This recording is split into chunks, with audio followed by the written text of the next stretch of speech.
A 3-day journey on foot, and these Ethiopian refugees have arrived in neighboring Sudan. The United Nations says more than 14,500 people, half of them children, have fled Ethiopia since fighting began early this month between government forces and the Tigray People's Liberation Front. Sudan says refugees will be given shelter at various camps, but the UN's refugee agency warns of a major emergency as facilities are already stretched thin. If it wasn't for Sudan, many of us would be dead. Where do we go? If we go to Eritrea, they will slaughter us.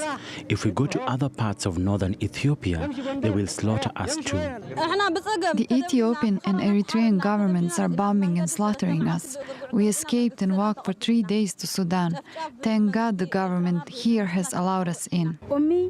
My mother and blind brother, I was forced to leave them in a church. We had to run, and on the way here, we found murdered people holding weapons, axes and knives. That's why we ran. What were we to do?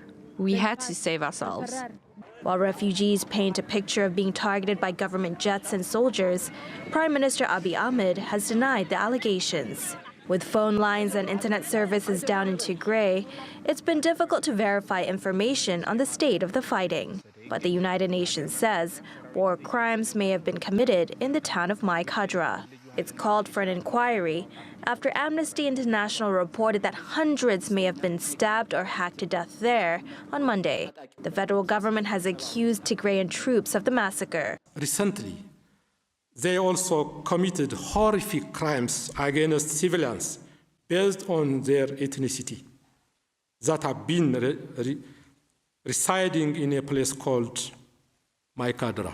Tigrayan officials have denied any involvement. It's important that this massacre is thoroughly investigated in an effective way and that perpetrators of this gruesome violence are brought to justice in fair trial in competent courts. With no end in sight to the fighting, the UN has warned the situation could spiral into a full-out civil war and destabilize an already fragile region. Natasha Hussain, TRT World.